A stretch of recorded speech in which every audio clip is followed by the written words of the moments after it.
What's up, Big 12 Nation? It is Tuesday night in America. That can mean only one thing. And it's time for another edition of your favorite YouTube Big 12 college football show. That's right.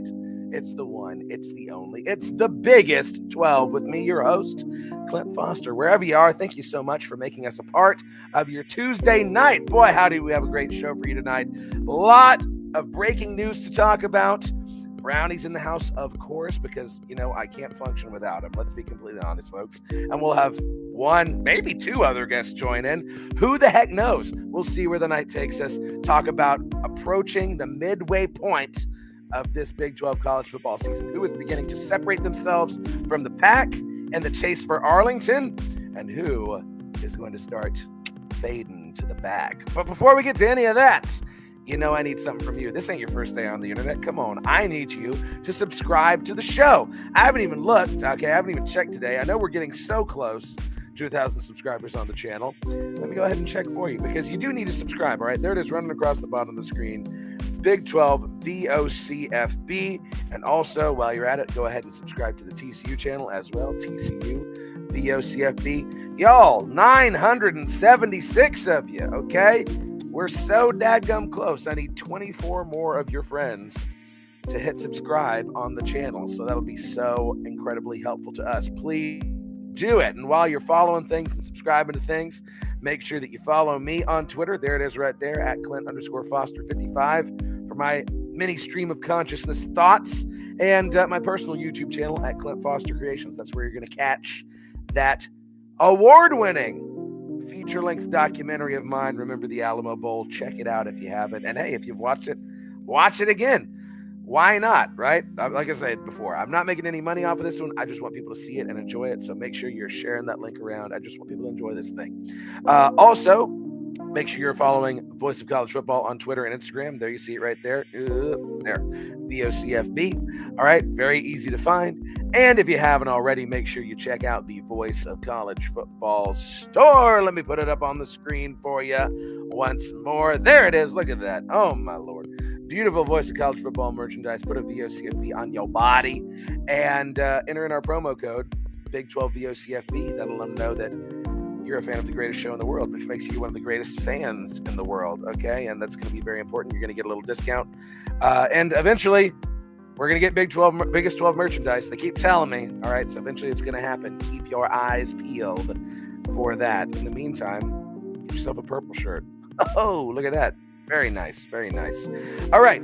So, also, last thing, we can't forget, make sure you're downloading the Biggest 12 wherever you get your podcast, Apple, Spotify, iTunes, you name it, we're there. It's part of your commute. Maybe you can't join in on Tuesday night. Maybe you work, the night shift at a prison, okay, and you can't tune in on Tuesday nights. So download the podcast. You listen to us on your drive. Okay, so that's that. Without further ado, let me bring in my first co-host of the evening. You know him, you love him, and we'll see whenever anyone else joins us. Ladies and gentlemen, Brownie is here. Brownie, how you doing? It's been an eventful day for college football, and there wasn't even any football games on. Yeah, truly. Well, an eventful day for the Big 12, eventful day for college football. Yeah, and we got a lot to talk about. So since it's just me and you, Brownie, and all of these fine folks in the chat, things are popping off here. You love to see it. Yeah, don't you worry, Dishfish. We're going to talk about the officiating in the Colorado game for sure. Buns. Yeah, not great. Not great. First things first, we have some news about a new transfer portal window. Brownie, hit us with it. So about an hour-ish ago, the NCAA, I guess, has officially moved to a singular transfer portal. We're no longer going to do any of the spring transfer portal. And what they voted on today, which apparently was a unanimous decision, is a single transfer window, January 2nd to January 16th, which for all of us college football fans, that is one day after the quarterfinals are played. But you still have the semis and the finals to go. So their asterisk for that portal being the 2nd to the 16th, they will allow an additional 5 days for the two teams competing in the national championship game. So the national championship game, I believe this year is on the 19th, which then gives them until the 24th to enter and transfer, which personally speaking kind of sucks. Just because like you don't maybe want to enter the transfer portal before the national championship game. But I Yeah. feel like a lot of players that know that they're not going to be on that team next year are more than likely going to put their name in the transfer portal on the second and then just not travel with the team during the semis and the finals. It just kind of sucks Mhm. because you might have needed them to fill in for players sitting out for the NFL draft. Yeah.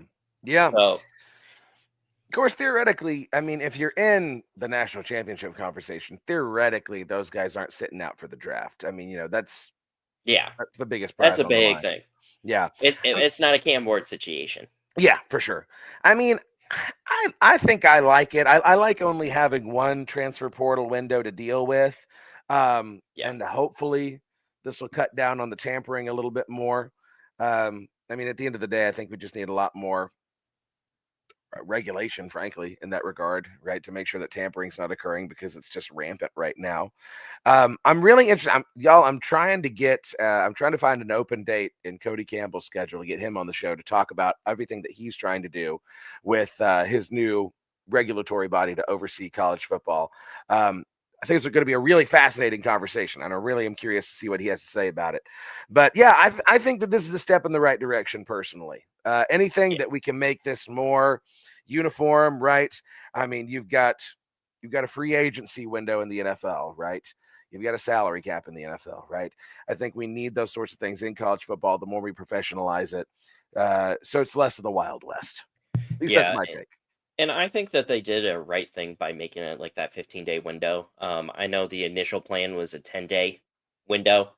I just don't think that 10 days is going to be justifiable. I know that they got a lot of pushback from the players themselves and coaches as well about the 10-day. Because realistically, if you think about it, you can still take 3 official visits when you're transferring. And three locations where it's going to take up 1 to 2 days worth of your time. That's 7-ish, like 7 to 8 total days, depending on travel time, that you're going to have to absorb. And then you only have 2 days to make a decision. I think realistically, a lot of players are going to have to really get themselves under the gun and have those conversations with the coaches. And I think coaches are going to have those conversations to get players to either transfer out or tell them that they don't have a spot next year. I think those conversations will start earlier to where maybe we see potential more sit outs of non important role players or depth players for teams that are maybe in the lower bowl games. I personally wish that they would have just had it to where national championship game is on the 19th, and then you have the transfer portal from the 20th, and you go until like Yeah. middle of February. Like, Yeah, that way you don't have to have an odd like secondary window. Yeah. I Yeah. think it should just be level all across the board because you know that teams in the national championship are going to be focused on that, not who can we snag in the transfer portal. Mm-hmm. And I personally like it because it is punishing the teams that are better because they can't go out and sit there and poach everybody because they have more shit to worry about. Mm-hmm. But like at the same time, if for example Texas Tech is in the national championship game and God forbid. yeah, and then like they somehow win the national championship, they only got 4 days to go and spend a giant wad of cash to try to do it again. Like, man, that would suck. Yeah. Now, Wish Brownie. I had those problems. Yeah, right. Yeah, good problems to have. Now, if we could move on a little bit here, there's something that I need you to see, Brownie, because No, don't I've like got this. somebody in the house today from Viva La Cats. Oh, Lord. Justin don't like Hiles is here. Hey, Just buddy. to give you a little bit of a hard time Hey. about what just happened on Hey. Saturday. Mercy, mercy. Justin, how are you doing on this fine Tuesday as we play that truck stick Fantastic. over and over? We're doing fantastic. Honestly, I wasn't even expecting that I get the treat of getting to talk to Brownie after this game.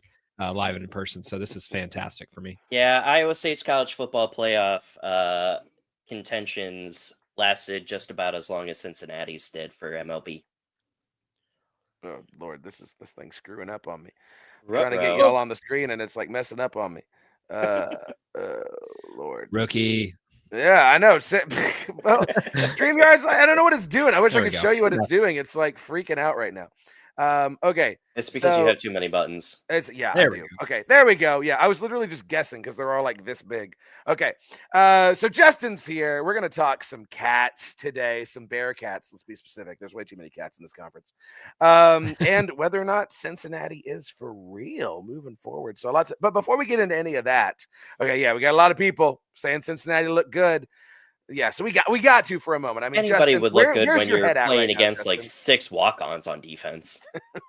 Hey, win's a win and is a loss is a loss, brother. It sucks. Well, Sucks to exactly. lose. I Sucks to mean, be, as soon as you guys decided that you were going to start targeting Rocco Beck's head halfway through the first half, I knew that we were in trouble. Yeah.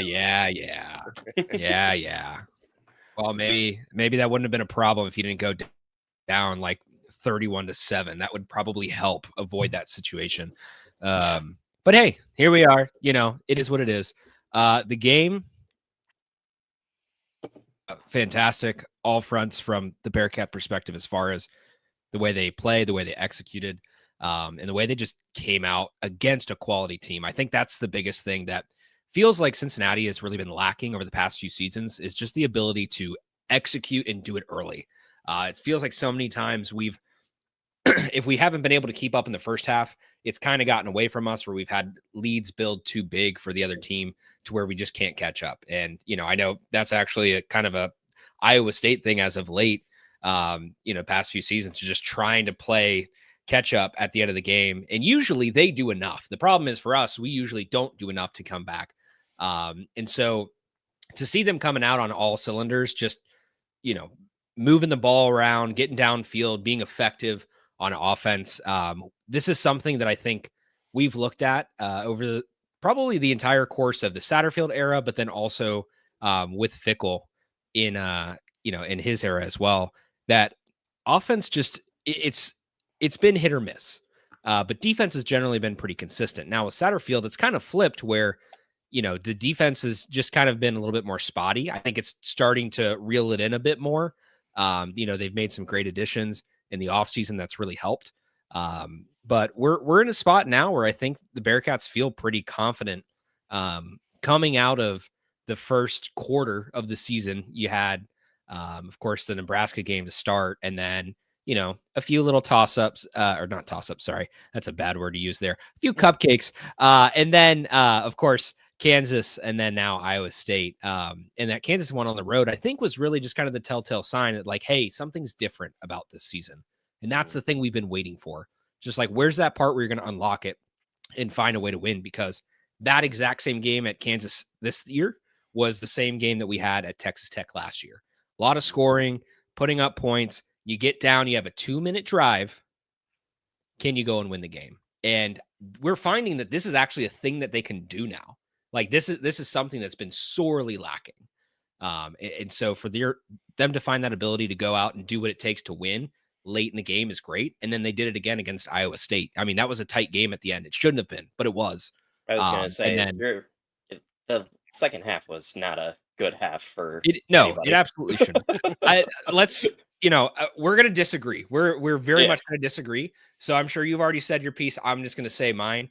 The amount of calls in the second half was utterly atrocious, and it definitely swung momentum in Iowa State's favor. From the end of the second quarter all the way through to the end of the game, that really just pitched this thing in a direction that it was not going.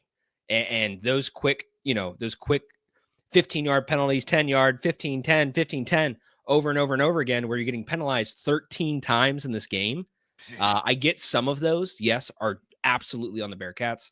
But this is the thing with Big 12 refs that we've seen, that like sometimes they get in a spot and they love to just keep blowing that whistle. Yeah. Well, did you also find it funny, Justin, that all of those whistles started happening after Matt Campbell got the personal foul?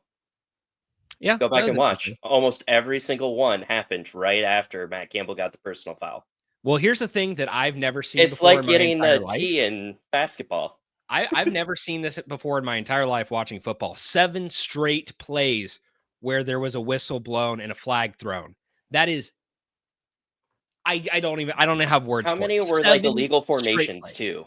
Yeah, There were it's a just lot like of illegal formations. illegal formations, legal man downfield, low block, like all of Too these many things. players in the backfield. It was ridiculous. Like, you know, there's a time to microanalyze and pick at certain things. I get it. But like it just destroyed the game flow, like altogether. And it created a very stagnant game plan for the Bearcats. But hey, you sling an 82-yard bomb right over the heads of all of Iowa State's defense. That's all you need to get the dub. Listen, Justin, hey, everybody Walk in the on. chat's talking about picks. I will have you know, brother, I was ready to pick Cincinnati in my pick'em, and this dingleberry in between us right here convinced me. He's like, I'm not worried. It'll be I'm not fine. scared. Iowa State's going to win. So I'm like, okay. And then I was so mad. I was like, Brownie. To be fair, when I said I was not worried and it was fine, even when I was on Justin's show, I did not know that 2 more of our backup corners were out, and our third Yes. starting safety was also out. Yeah, Yes. like forget Like about it. all of that came out on Wednesday, and that's when I went, oh, cool. Who do we have left?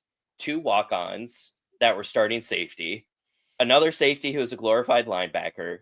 One of our corners was a true freshman, and the other one was a redshirt freshman. None of them saw snaps on defense until Cincinnati. And it's going up against Brendan Sorsby. Yes. Yeah. Well, gentlemen, there's one more piece of breaking news that we need to talk about before we get to our regularly scheduled programming. This Texas Tech logo behind me is now a throwback logo. Okay. I know. What? Meet the new So boss, tough. same as the old boss, Texas Tech, going back to the non-beveled T. Now, I will tell y'all, this is something that's, I would say, a fairly popular decision among folks in my orbit, folks around Texas. Brownie has been very outspoken that he is not a fan of it on Twitter today. Justin, what do you think about the new old double T? For those of you who don't know, I am actually a designer by profession. So there's a little bit of extra insight here. But when I look at something like this, like I get it. There's a little bit more of that like retro twist. It goes back to, again, more parts of tradition for Texas Tech. Some of that heritage I think is really important, and I get that. My only issue with it is the timing of it all. Like you're doing this mid-season, which I think is just kind of weird to me. It is odd. Yeah. It is odd And like, timing. and quite honestly too, like here's the most important thing that is throwing me off. Logos, great. Click out of that real quick. X out of that and just look at all of these. This red that they're switching back to, I hate it. I hate it. Like the dark, like very saturated red that's, you know, closer to what the Bearcats have. I love that red. And this one just, it honestly looks kind of like washed out. And like, it does a little bit. You're right about that. Yeah. Again, that's being nitpicky, but like you can see how bold the other one was and the contrast was great.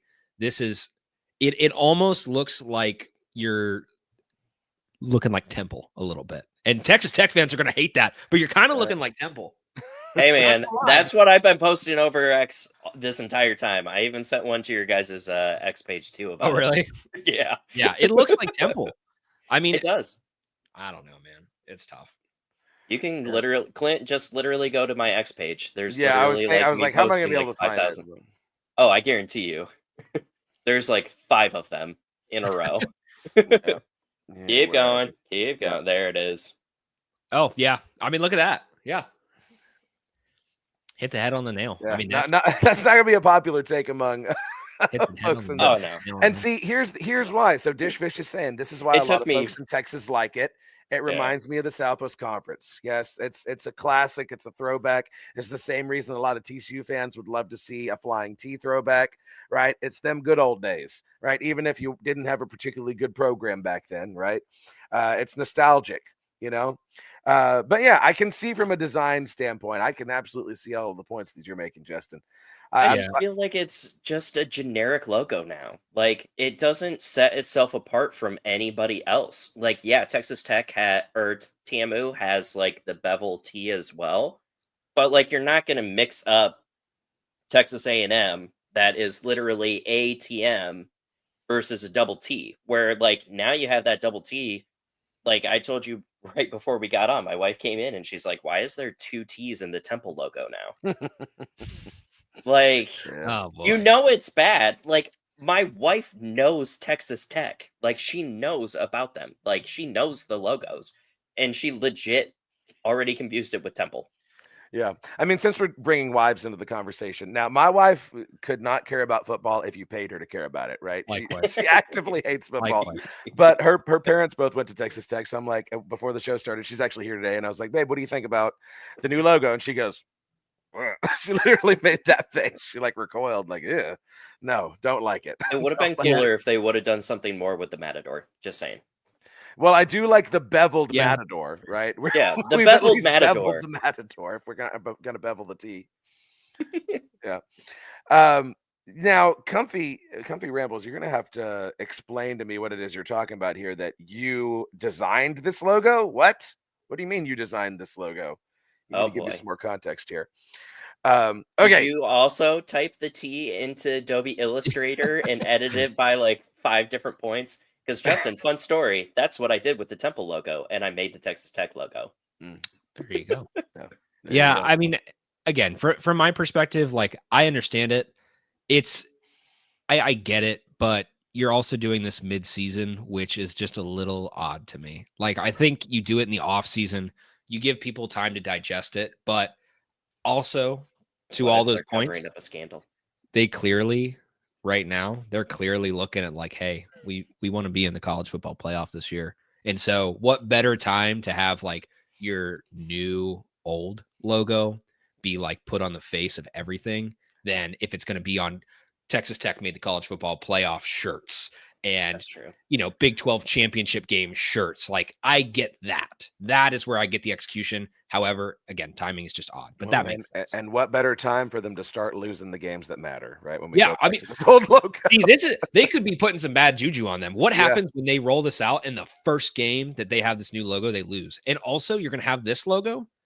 It could we happen. haven't seen It any could happen. uniforms, right? Are they going to change uniforms mid-season? Oh, that would be Well, fun. they are wearing. So this is an alternate uniform they're wearing for Kansas. I know that they'd already Yeah. debuted that was going to have that flat T. Gotcha. But listen, hey, we're going to talk about it in a little bit. But Kansas is the definition of Big 12 rat poison. We will see. We will see what happens. Okay. So, but before that, Justin, you have not been on the show since we added this. We have a new thing that we do called Dope and Cope. This is where you talk about something that you saw from the last week that you thought was dope, a highlight for you, and something that, man, folks are coping because that was terrible what you just saw. So, Brownie, why don't you go first while Justin can think about it? Okay. I think my dope for this week is actually West Virginia, even though they lost to a very good BYU game. They may or may not have found the reincarnation of Pat White somehow, which might actually be scary if we get Pat White 2.0 in a Rich Rod offense. They looked like that they were blown out, but they were fighting back the entire way. And with the amount of injuries that they had, and then they just kept getting more injuries, Iowa State could never. So Yep. I think that was probably the most dope thing. Do I think that they're going to win very many more games if they keep murdering their players? Probably not. But I mean, credit where credit is due. They did pretty good. My honorary cope is Iowa State fans thinking that our secondary was going to be okay. I was partially into that trap until I learned all of the other injuries. I was never big on this secondary to begin with at the beginning of the season. I thought our safeties were all going to be exposed once we started playing actual quarterbacks, and Brendan Sorsby obviously showed us what happens when you have inexperienced players against an actual quarterback. Cough, cough, Avery Johnson is not a quarterback. And then my actual cope is Texas. The state of Texas or University of Just Texas? the University of Texas. I mean, Oh. the state of Texas as a whole, but like Texas University very specifically. Yes. They now hold the record for. Well, let me tell you, most of the state drop. of Texas is very happy about that. Most of the state of Texas is very happy about that. They now hold the record for the quickest drop from preseason number 1 to unranked. It's a beautiful thing. by taking 6 weeks. The previous holder was University of Miami taking 12 whole weeks. You know how hard they're fighting to not get dropped too. Like from a voter perspective, they're like, we got to Right. keep Texas in. Oh yeah, And there was a lot of AP pollers that were having Texas still like a 20 to 25. Like, what was the amount? Yeah. Yeah, flex on those Bearcats with a Yeah. K. Flex on them in the end zone. Yeah. They might be the worst team in FBS, but flex on them. Yeah. Yeah, I thought it was funny that they still got like 100 some votes. And I'm like, this is actually the dumbest thing feasibly possible. If that was literally any other Big 12 school, like we wouldn't have gotten any votes. Period. It's all brand, baby. Yeah, Nothing but brand. which also congratulations to Cincinnati for getting a lot of votes. I think you guys are the official number 26, right? Yeah. Indeed. Well, are you ready, Justin, or you want me to do mine? Yeah, I'll go. Okay, go ahead. Are we keeping it in Big 12? I mean, it's It can be. I mean, obviously, Anything. University of okay, Texas. So it can be I'd anywhere. have a few, but like, all right, we'll just streamline it here. Dope has to be for the Bearcats specifically. Has to be the fact that we are this close to just getting back in the AP poll. I think, like, again, we've clearly seen that for many teams, the AP poll isn't really relevant anymore, per se. You look at SP Plus, you look at all these other ranking systems, they're a lot better. However, what it does do when you're sitting at 26, if you beat UCF this week at home, you very, very likely drop or jump into the top 25. Getting back into the top 25, I think, is just more of a statement than anything. It's not about, oh my God, like, look at the specific number that we're at, or we're going to keep climbing the ladder kind of thing. It's just, hey, we dropped out of the spotlight for far too long, but we're back. And that, I think, is the biggest thing. And it's just like, we're on a national stage. We're top 20. We would be top 25 in a much harder conference. The last time we were top 25, we were in the American. That is a very different situation than being top 25 in the Big 12. You have a harder schedule. You have a lot more to figure out. And also, my second Bearcats dope here, you just beat two traditional resident Big 12 teams in back-to-back weeks, one on the road, one at home, and the one at home was ranked. That says a lot too, because they were like 0-6 or 0-7 against all other resident Big 12 teams that were non-expansion teams. So that change, I think, is huge. And again, it says a lot about the progress that this program is making over the past few years. I'm going to add a secondary. This will be my two-way split for Dope and Cope. It's going to be both. Dope, UCLA, man, that's awesome. And Cope, Yeah. Penn State, Penn State, my buddy. God, that is literally the most James Franklin thing that could possibly happen to James Franklin and Penn State. Going on the road to UCLA when you're talking aspirations of going back to the college football playoff, and you lose to UCLA, who just fired their coach, who has won absolutely nothing worth talking about in God knows how long. And then you put in an OC who just got signed up 2 or 3 days before the game. That is incredibly terrible for Penn State. And it is the funniest thing. It is the most amount of copium I have seen this entire week for any Penn State fan trying to say that there is anything about this game other than just pure misery. There is no way you lose that game. I get it. Nico is a fantastic quarterback. I think he's had a little bit of a rough go to get started at UCLA, but he's settling in. Yeah. And I mean, he is a quality quarterback. It shows. That's why you pay quarterbacks. That's why you pay them and you get them in the portal. That's why you do that. However, Penn State, man. Yeah. Y'all, Worst thing about that loss that is Penn State had to hit the showers afterward. I mean, geez, doesn't get worse than that. And they're like, what, like 0-22, 0-23 against like top 10 Big 10 teams in the entire time James Franklin has been there. They haven't won a single one of those games. And then you get just to add this onto it too. Like, oh yeah, we just lost to UCLA, who is utterly terrible. Yeah. Yeah. Also, don't forget that the head coach wasn't always pushing down the push to talk button to the quarterback. So Ugalele was literally like calling his own plays because he wasn't hearing shit. Like, that in itself is just also hilarious to add to the cope. Is that the quarterback was literally just going, we're just going to do a hitch this play because I'm not hearing anything. And on top of all that, Let's just add this too. Penn State, which prides itself on defense, you let up what, like 42 points? Mm-hmm. Yeah. Jesus. Yeah. That's Yeah. terrible. Well, speaking of UCLA and the type of fans that they draw, my dope, this is just something that made me happy, is that the toilet bowl got cleaned on Saturday. Look at how spick and span it is. Look at it. Nobody in there, to Look at watch it. Baylor end up triumphant against Kansas State somehow. I would don't say somehow. Like Kansas State is actually at the bottom of the barrel. Like this is as bad as it gets. Yeah. I mean, I keep Well, thinking, bottom of the toilet in this instance. yeah. Yes. I don't know. I'm not ready to not be worried about going to Manhattan personally. TCU's not won in Manhattan since 2017, I think. 2016, 2017. Yeah, 2017 is the last time we won in Manhattan. So, There's and always a they've day. been in all of these games with the exception of Army. But yeah, I love that Baylor is so apathetic, and that makes me happy. And also, this isn't really a dope or a cope, but it's just kind of gross. So we'll call it a grope. Oh boy. Texas Tech filling up Houston Stadium and throwing tortillas. I'm like, come on, man, do that nonsense in Lubbock. Get that noise out of the third ward. That was annoying to me. Maybe that's why they pushed out that rebrand, so people would forget that they did that as like a cover up. Maybe, yeah, maybe it's a cover up. Bye, Oh, Justin. gosh, I'm trying to get you, like, literally this keeps happening where it keeps showing me like things that I don't want it to show me. Hold on. He wasn't ready for 3. He's always I'm ready for not, 2, but he I'm wasn't not, ready I'm for not. 3. Yeah. So, like, I wish I could show y'all what this stupid thing is doing. Well, while you figure it out, did you also Here see we go. the crazy news that UNC canceled their Hulu contract? I did, yes, Wait, yes. really?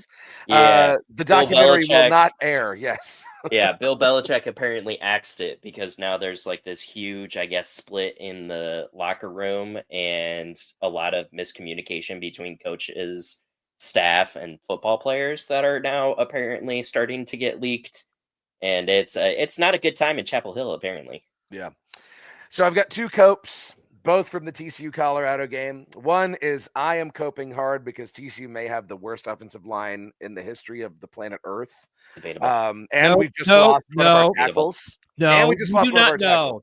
tackles. As the resident Cincinnati person here, you do not get to stand here and say that you have the worst offensive line human history has ever seen. That award belongs to the Bengals and the Bengals only. Joe Flacco, who just got signed today, will be nothing but a skid mark by the time we reach the end of day Saturday. But Joe Flacco's that poor old elite. man that is elder abuse, he will literally die on the field because of this offensive line. That's fair. We No got the worst one has a offensive worse line offensive line in than the Big 12. Yes, Dishfish is gloating about this one. And yeah, so things are not great. I'm not feeling good about our offensive line. Saturday did absolutely nothing to assuage my concerns from the Arizona State game. We'll have to see where things go. Well, yeah, I don't know. So, and my second cope is, we talked about bad officiating in the second half of Iowa State and Cincinnati. Oh You my had God. just I don't know if y'all bad saw the officiating. offensive pass interference call in the TCU Colorado game where 2 Colorado players ran into each other and they called offensive pass interference on us, negating a big first down on 4th down in a game that was tied. It was absolutely horrific. I cannot remember a time when TCU fans have thrown things on the field. There were fans throwing bottles on the field after that call. It was so horrifically atrocious. As were Cincinnati fans in this week's game, too. Major cope for that. Lots of things being thrown on fields this week. Yeah. Again, Big 12 refs get a Big 12 ref. All right, so that's our dope and cope of the week. Now, moving on to something, because we're approaching the midway point of the season, contender or pretender. All right. Now, we're assuming here that Texas Tech is in the driver's seat, right? Now, we'll talk about that Kansas game. We'll see what happens with that game. But as of right now, it looks like Texas Tech is in the driver's seat to make it to Arlington. So the question is, who's going to play them there? We got several teams that are still very much in the hunt. I've only picked 6 of them, but we're going to try and figure out whether or not this team is a contender or a pretender in the title race. Team number 1, a team that is sneakily still undefeated, those BYU Cougars. Is BYU a contender or a pretender, gentlemen? I think that they're a contender. I mean, their schedule, I mean, they're going to play at Utah. Obviously, they have Holy War up in Provo. I think that one's obviously going to be a hard fought game. Iowa State is definitely not the team that they were earlier in the season, especially with all the injuries. I really don't think that we're going to have all of our backups prepared by that game. And then their only true challenge left on the road is going to be Texas Tech or sneakily Cincinnati, if Cincy is still going to be as good as they were last week. To to contrast this, you're going to be surprised because I actually love BYU. They're like that's the team in the Big 12 that I watch every single game. And after watching every single game, I have to say the jury's still out here. I firmly believe that they're a contender, but could be a little dose of pretender here only because who are the teams they've played so far? Portland Right. State, Stanford, ECU, Colorado, West Virginia. West Yep. Virginia, True. bottom of the barrel of the Big 12. Colorado, bottom of the barrel of the Big 12. ECU, not a great team. Granted, they did that on the road, but not a great team. Stanford, clearly not a good team. Portland State, clearly not a good team. Yeah. So they haven't really played anybody worth like mentioning yet. And so when they have this game this week against Arizona, and then you've got the one after that, like Brownie mentioned with Utah, those two games I think are where we're going to give you a lot better of an idea of where this team is going, because Yeah. I believe that BYU's got it. They have enough to get there. The biggest question mark right now, I think, still is like, what's Bear Bachmeier going to look like against a lot tougher of defenses? What's he going to look like against like a Texas Tech? What's he going to look like against a Utah? And I think that's where you might see a little bit more pressure. But I'll still rock them all day. BYU's contender for sure. Yeah, I mean, as far as like the way I look at this is like, do they have a realistic shot of making the Big 12 title game? And for that reason, like, I'm not saying that BYU is not a good team. They're a great team. They got a great defense, but like you say, the schedule is, there's a reason they're 5-0, right? Mm-hmm. I think that they're a pretender in as far as the championship race. I think that as they continue on down the schedule, they face some of these harder teams, right? They're going to find themselves on the outside looking in, I think. But they're going to be feisty. They're going to be pesky. They're going to be a really hard out every freaking time. I'm not looking forward to playing them in Provo, but I don't see them as a true contender in this title race. Kelly and Glasser are both also not 100% because they both left that last game too. So I guess it's the severity of those two, because if you lose both of your middle linebackers that are like the heart and soul of your defense, that might change a lot of perspective. Yeah, Kelly's a Sunday player for sure. Mike is asking about Jake Retzloff. He is at Tulane right now, which you see Tulane is thriving. And he's absolutely murdering people in G5. Yeah, as you'd expect. The BY Jew, parting the Red Sea there. Okay, so let's move right along, Justin. Bearcats, are they contenders or are they pretenders? You're not going to make me say anything other than contender. You can't. Like, you can't. That's just wrong. No, like the Bearcats, I think are legit contenders here. I think when you're going to get to the end of the season, you're going to look back and say, this team far surpassed its expectations. This team broke the ceiling for sure. I think that is going to be the conversation around this team. Will they be in the title game? They've got a solid shot. And I think the biggest thing for me right now is you look at the rest of our schedule that's left. Look at who we have. You know, like I wish that looking back at last year, looking to this year, last year we had Colorado and last year we had Kansas State. I wish that were the conversation this year, because man, would I love to have them too. However, our next three games are UCF, Oklahoma State on the road, and Baylor. They should realistically be 3-0 in that stretch.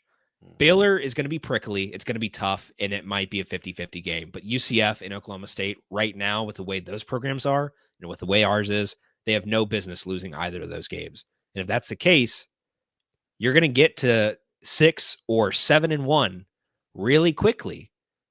And then you have at Utah, Arizona, BYU, TCU. That's the stretch where I'm a little nervous. I think they could get a little bit hot. But as we saw last year, they started 5-2 and ended 5-7. So I still have to see the proof in the pudding of this team actually finishing when it comes to the season long sort of issues. But they're healthy. Generally, they've stayed in a pretty good position, whereas they had a lot of bleeding last year at certain positions. So I feel really good about them. But I think that Utah game and quite honestly, that BYU game are the ones that worry me the most. TCU, because it's on the road, coin toss. Coin toss.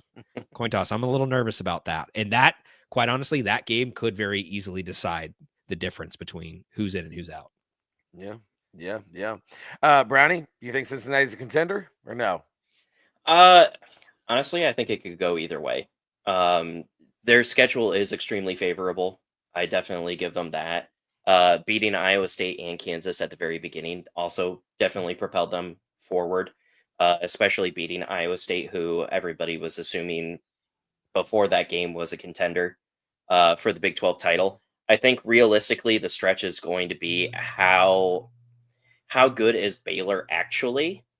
Like, did they finally learn to play football? Because remember, last year they didn't learn to play football until halfway through the season. That's past the halfway point. So is it going to be another switch on where Dave Aranda is starting to feel the fire underneath his seat to where he all of a sudden pulls out a winning season again?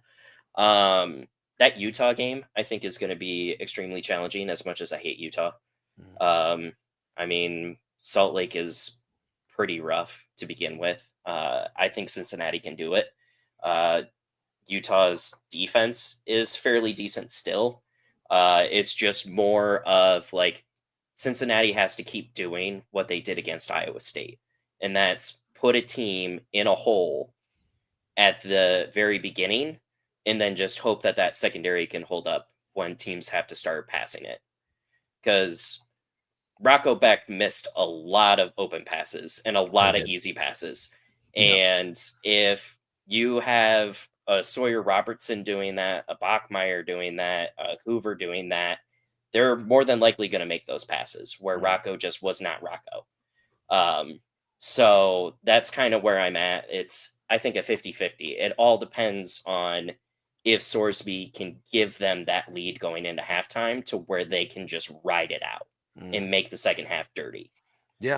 I just want to add this too real quick. The Bearcats, as it currently stands, are 20th in strength of record and 51st in remaining SOS, which actually is pretty good.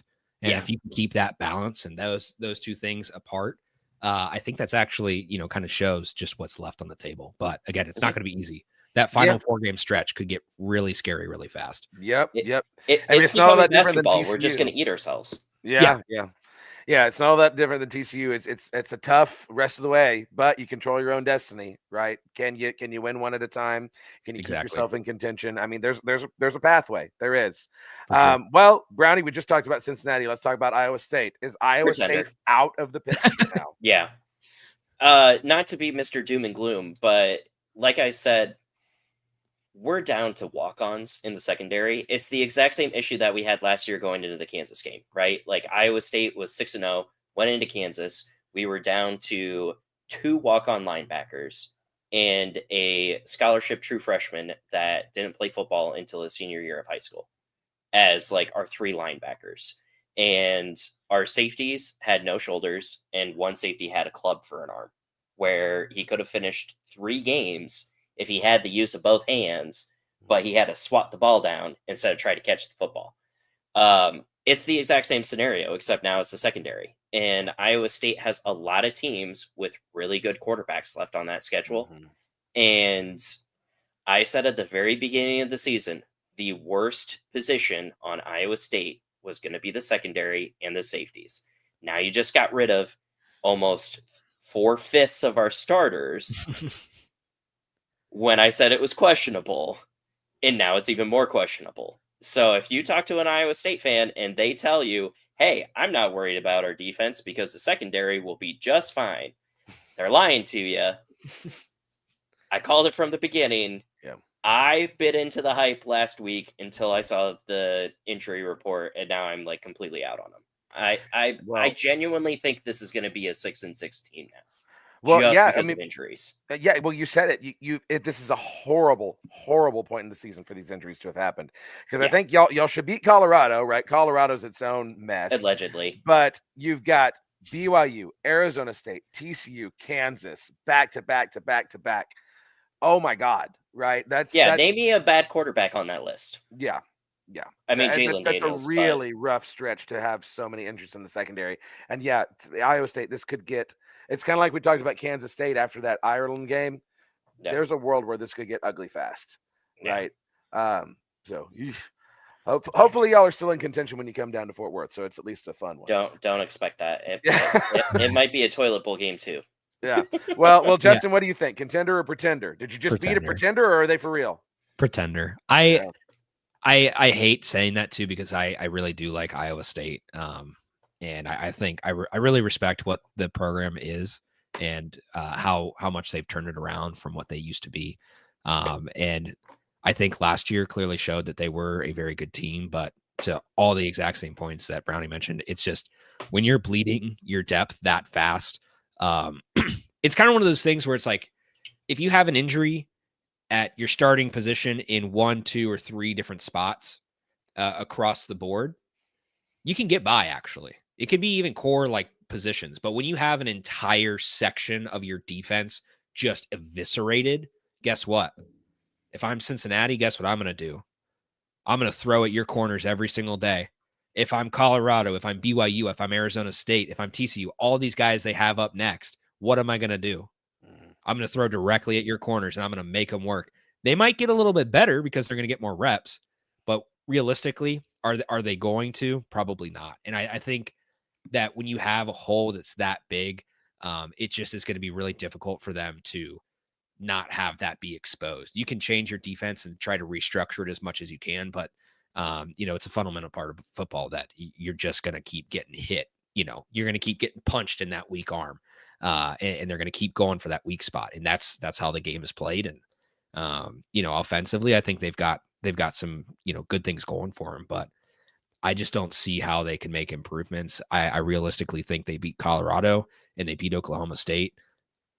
Outside of that, I struggle to see where the wins are because the TCU games on the road, you have the 2 hardest teams at home. Actually, you have all 3. It's kind of interesting. You have probably the 3 weakest teams on the road, and you have the 3 strongest teams of your remaining schedule at home, which it does actually help them a lot. I don't think I disagree. They're not going to be a 6-6 team. 7-5, maybe 8. Maybe they can get to 8, but they're not going to be a 6-6 team. They're going to be better than that. I guess. I don't know. I literally looked at our roster. We do have 18 defensive backs on the roster. However, we don't split them in corners or safety. So if you're realistically talking as like a position as a whole, like the secondary as a whole, we are out 1/3 of our safeties and corners. Wow. That's 1/3 of our position is down, and 1/3 are actually all walk-ons and or converted wide receivers this year, which is going to be great for future development. I'm just saying. However, does not help our situation whatsoever right now. Yeah. Well, we got 3 more contender pretenders. We've just had so much to talk about today, and then we got to get to the games. So Arizona State, I think this Utah game is going to be very telling because Arizona State snuck by BYU and TCU, a game that TCU should have won. I will die on that hill. Should have won that game, but just completely pissed down their leg in the second half. Is Arizona State a contender for real? Are they for real? I think I would say yes, only because they have clearly shown they have an ability to just figure it out late.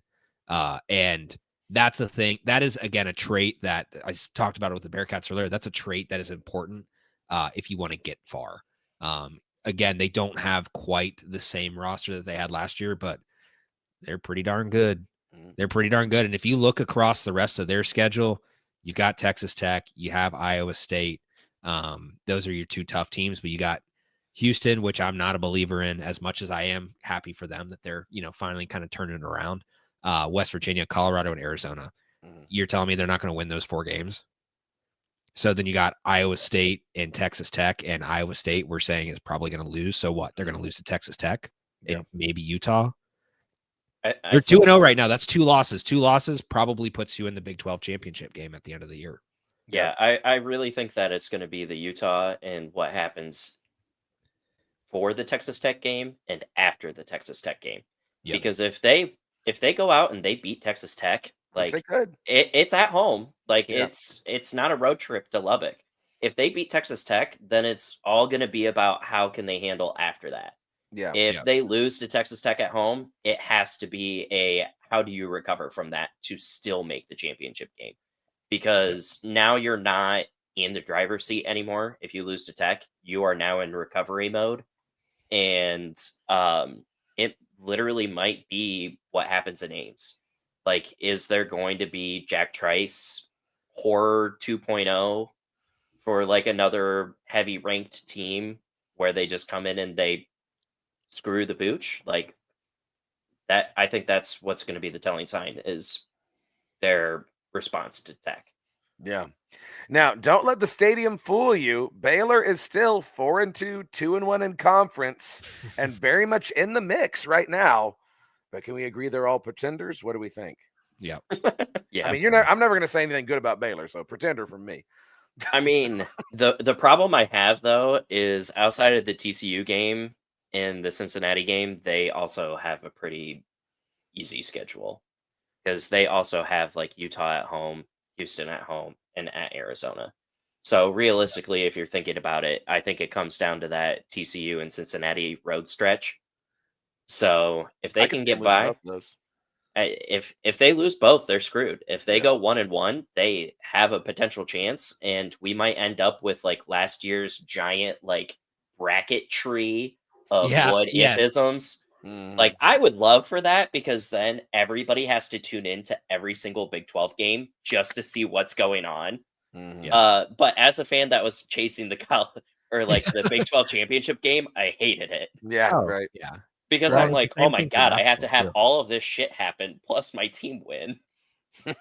Yeah, I would just say too, like, just adding to it, Kansas State, Oklahoma State, Samford, and SMU are their wins. SMU, you know, it's say what you want about them. They're a decent team, but they're not good. They're not bad. They're just somewhere in the middle. They're just somewhere in the middle. Yeah. But I mean, if you look outside that game and your best wins are Samford, Oklahoma State, and Kansas State, watching what you have from this year, they have a lot to prove. A lot to prove. I agree with Fish. I agree. I think that road stretch for them is going to be really telling. Yeah. Well, let me say this about TCU. Our offensive line is horrible. They need to play a lot better, but this is a completely different team when Kavorian Barnes and Eric McAllister are healthy and on the field. Completely different team. Also, I will go on record and say that I believe that this is the best defense TCU has had under Sonny Dykes. I very truly believe that. Is TCU a contender for the Big 12 championship, or are we big, fat, ugly, stupid pretenders? If we did like preseason contender versus pretender, I would definitely like say probably pretender because you have K-State, you have Baylor, you have Iowa State, you have BYU, like, and you had Arizona State. Like all of those just scream you could potentially lose those, and you could literally look at either being undefeated in the Big 12 or like 3 or 4 losses in the Big 12. Obviously, Iowa State's still not going to be the same thing. BYU still looks good. So that one might be a little bit rough in Provo. You guys are probably going to have to pack up your winter parkas and put on like 3 layers of base layers to go out and play in Provo because it might be snowing. We used to do that in the Mountain West.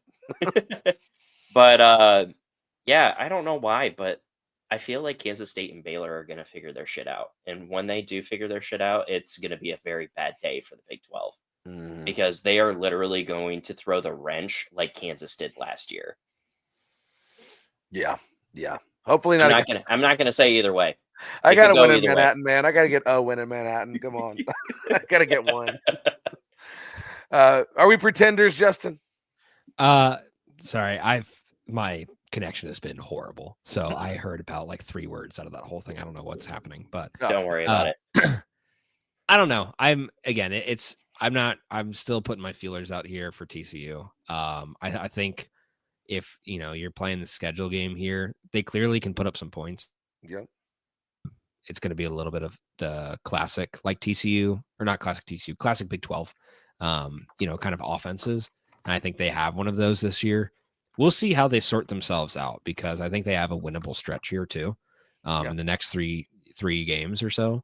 But it's not bad for TCU. They have a stretch here to finish out their season where they could go and make some noise pretty quickly. Yeah. If I'm putting on my purple colored optimist glasses, right, bearing in mind that our offensive line is horrible and we just lost one of our tackles of an already horrible line, right? The optimist perspective is, even with this line and without Eric McAllister and without Kavorian Barnes, we still should have beat Arizona State. You were still up 17-0 on Arizona State, and you found a way to lose that game without 2 of your best offensive playmakers and with a terrible offensive line. That, to me, is a reason for optimism if Eric McAllister and Kavorian Barnes are healthy. And you got a good defense, a defense that bends but doesn't break. I don't like the 3-3-5. I don't think it's fun to watch. I don't enjoy anything about it, but we're keeping points off the board, right? So we'll see what happens. Let's pick some games, shall we, gentlemen? #thanks, Professor. Yeah. Okay. Houston at Oklahoma State. Gentlemen, do the Pokes have a prayer at 11 a.m. against the Cougars? No. All right, let's move on. Yeah, I mean, I can see Houston covering. Yeah, I think Houston can cover in this game. I don't know if Oklahoma State will score more than 1 touchdown in this game. Oh, Lord. Man, rough times in Stillwater. That would be glorious. Okay, Cincinnati is a 10.5-point favorite against, do we say rival UCF? I can't remember where we stand on that. No, they're rivals for sure. Okay, We actually, this is a discussion that was had today on the Twitter sphere, that we brought up the fact that we don't have UCF on the schedule next year. And a lot of people did not know that. And so everybody was kind of looking at us like, wait, what? Why? Like, we love this game. Like, everybody gets up for this game. If the team is good, if the team is bad, people love just the fuel and the fire that's in this game. So definitely rival. Is it because they claimed a fake national championship and you guys actually went to the college football playoffs? Yeah, that would certainly be part of it. There's a little bit of jealousy on their side, I'm sure. And here's the best part. Like, I'll just put it out here this way. For every UCF fan who's claimed that national championship, like, no matter how hard they try, like, it's kind of one of those things where, like, oh, I can tell myself, yes, we were a national championship team. We did everything we could. We set the stage for everybody else, including Cincinnati, to get there. But they didn't make the college football playoff, and and their rival did. They have to live with that forever, because they're probably not going back. I mean, their 27, I'll die on this hill. Their 2017 national championship is less legitimate than a TCU 2010 national championship. During the BCS era, where TCU goes to the Rose Bowl and beats Wisconsin, right? That's literally more legitimate than UCF's claim when the playoff is already a thing, right? Yeah. So, come on, man. Come on. Hang it up. I think Cincinnati wins this game. I think Cincinnati's really hitting their stride. UCF, not so much. Yeah. Am I wrong, Brownie? Scott Frost is going to have a terrible time. Just in general, just in life. Just in general. I mean, at least good news for him is that it's an 11 a.m. kickoff, so he can get drunk afterwards and have Skyline Chili at like 10 o'clock at night. Yeah. So, I mean, that's a bonus, I guess. These aren't your Tommy Tuberville Bearcats anymore, Scott Frost. Yeah. All right. Y'all, are my frogs going to get off the schneid? Are we going to get our first win in Manhattan since 2017? We are favored in this game. I was going to say, worried. That's a push. Yeah. There's no reason why TCU should not be covering here. Yeah. They should be winning, and it should be handedly. Yeah. I mean, we should, but I thought about Colorado too. I mean, we did cover against Colorado, actually. We had a front door cover at the very end of the game, right? But yeah, it's I don't know, a little dicey. Oh, Dish Fish! I can count on Dish Fish for some pessimism. If you lose, does that mean Baylor is better than you before the game starts? That's never true. Because Baylor is Baylor. All right, Frogs win. We're picking it. Okay, Iowa State, Colorado. Is this Iowa State's last win for a little while? What are we thinking here? I personally don't even think we're going to get this win. Like, what are we talking about? I will I say this. really, I think Colorado is better than the record indicates. I do believe. I think that they are too. But the secondary needs to show up. And then Taylor Mouser literally comparing himself to a character on Steinfeld. That was definitely a thing today. So I don't even know what the hell this team is anymore with that secondary being so banged up. Like you can't trust anything. Well, this I game is in understand. So, Justin, I'm not listening to Brownie on Iowa State games anymore. Yeah. Is Iowa State? I just told you it was a 50-50. He's out. He's out. Yeah, no, honestly, like It's I basketball season. think looking forward to It's basketball. about to be women's basketball season. Is what Yeah. it's about to be. I think for this game, like Iowa State's gonna figure it out. Like, especially after this past week, I don't care like how banged up your secondary is. I don't care like how downtrodden they might feel. Coming out of that Cincinnati game on the road, like they're probably feeling like no matter what happened in all the situations that transpired in that game, that they should have gone out and won it. Even with the big comeback that they had, like they should have come out and tried to find a way to win that game. I don't think they're going to be very happy after that game. And I think, unfortunately, Colorado happens to be the next guy up. I think they're going to win this one handedly. All right. All right. Listen, Very I bold said it of about you. Cincinnati last week. The trap game alarms are blaring. The sirens are spinning around. Okay. Yes, it's a night game in Lubbock. Yes, Texas Tech has looked pretty good so far. Yes, they're 2-touchdown favorites. But Kansas feels like rat poison in this game, y'all. They won a lot of games they didn't have any business winning last year. Did they do it in this one? I would laugh so hard if that happens. It would be funny. Are we Oh think, my hold on. god. Do they do it as in does Kansas cover or does Kansas win? Does Kansas Kansas win? win. Does No. Kansas win? No. Kansas does not win this game. However, Kansas is definitely covering as far as I'm concerned. I think They're a cover definitely is covering. absolute. Yeah, I think a cover is for sure happening. The question is, do they win? Brownie, are you believing in the Jayhawks? No. Yeah. I honestly, We like, need Austin He Eckert just on here. had I'm sure Austin he said Eckert's the believing. worst quarterback on the rest of their yeah, schools. So that's I I don't know he's if we the should worst believe that. quarterback left on our entire like schedule. Like, no, Kansas is not going to win. And if you know what, Jalen if Daniels Kansas is does literally win, going to be I'm a going to Sunday laugh. player, man.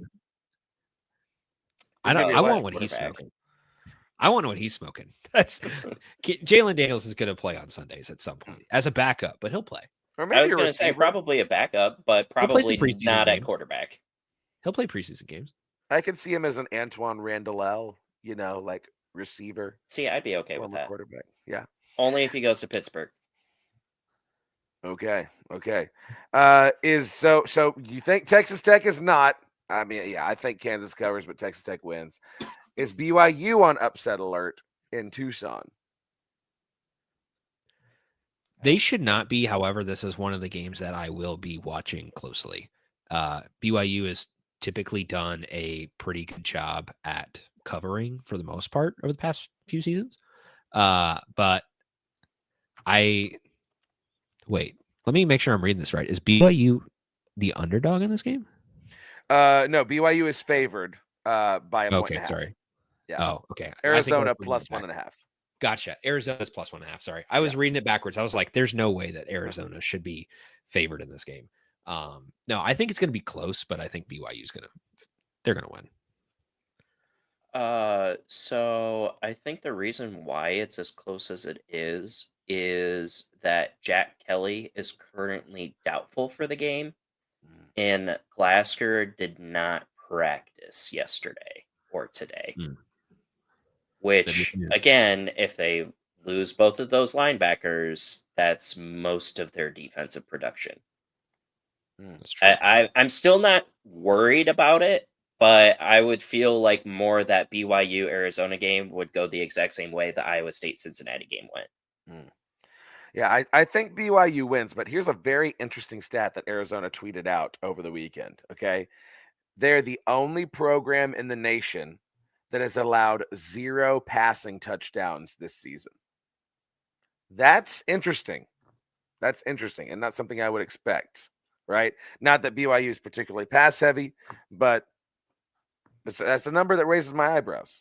Yeah. Did y'all even hear that? Sorry. A little bit. No passing touchdowns allowed by the Arizona defense this season. They're the only team in the country that has allowed no passing touchdowns. How is that possible? Yeah, it's insane, right? That is I actually. mean, part of it's because they played Kansas State, who's literally incapable of passing the football. I was going to say Rocco Beck was trying to throw his passing touchdown to keep his consecutive passing touchdown record, and he threw a pick instead. So, Yeah. Wait, they scored 39 points, and not a single one of those was a passing touchdown? No, it was like 5 Rocco Beck rushing touchdowns. That's crazy. Yeah, he was a glorified running back that day, and it was great. All right. That's the only team that scored actual touchdowns. One more upset alert, and this one, the home team's actually favored. Arizona State at Utah. I kind of think Utah wins this game, y'all. I really think they do. I think Utah bounces back. They got a real good defense. Dampier ain't bad. What do you two think? What's your take? See, here's the thing. They have beat the snot out of everybody except for Texas Tech. Texas Tech is clearing away a great team. But I will also say this much. This is no knock on Texas Tech. Don't take this as a knock, Texas Tech fans. But Texas Tech is the only quality team that Utah has played, and Utah has been propped up because of that. They're propped up. It's kind of a good loss, or it's we have the favorable losses here. Texas Tech, I think, has a much higher valuation because they beat the snot out of Utah, who I think is evaluated too high. So I think with that said, Arizona State is going to be prickly. I don't think Arizona State is. I think they're going to win this game, but I think it's going to be tight. Utah just doesn't. I don't believe Utah yet. This will be the game to prove it. Only Utah fans believe in Utah. That's true. I was fully convinced that Arizona State was going to win when I saw Kenny Dillingham standing behind Sam Levitt squirting a water bottle onto the football as he was throwing it. Arizona's going to win by a landslide, which also, for anybody that knows, you typically want to get the football wet before you grip it. Not after you grip it, where your grip is fully dry and then it's wet around the football when you throw it. Just for all of those young coaches out there, please wet the ball before you spray and hold on to it. And with that, we have come to the end of another fantastic show. Y'all, thanks for coming out on this beautiful Tuesday night. Gentlemen, tell the people where they can find you and listen to you. Brownie, go first. You can follow me on X if you haven't already. Rude. At WRNL Brownie. I also do our weekly articles for players to watch on both sides of the football for both teams on widerightnattylight.com. You can also follow our main channel at WRNL on X. Join our Discord too, please. It's super fun in there. And for myself, you can find me at @JustHiles_ on Twitter, as well as at Viva La Cats Pod. At Viva La Cats Pod is where everything's happening Bearcats. We like to cover everything week to week. Basketball, football, all of our other Olympic sports as well. So make sure to check it out. We have a lot of fun there, and it's going to be interesting to see how the rest of the season goes. So you can see about that. So go find us. Spotify podcast, wherever you want. Amazing. Yes, give him a listen. Hey, there's a Bearcat fan. You knew you had to be in here.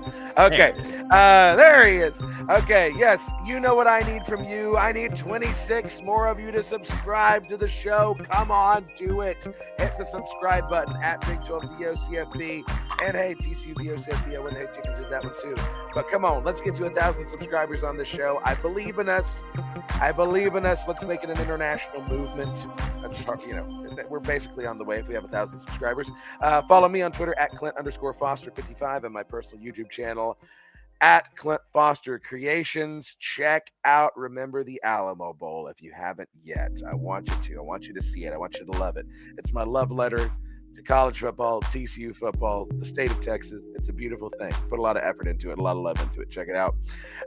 And oh my gosh, I forgot to run our ad and all of that, but we just had a freaking long show. Check out Voice of College Football Bets, okay? And download Novig if you haven't already. Novig, great app. Use promo code VOCFB Big 12. Here it is right there. You'll get a promo code on us, and it'll let them know that we sent you. You got to be 21 or older to do it. And if you have a gambling problem, call 1-800-GAMBLER. So with that, we have finished another show. Until next week, I love you. I hope your team wins. And go Big 12. Go Frogs, too. I almost did this. Go Frogs, go Big 12, go everybody. Go Bearcats. Go Clones. Go Bearcats.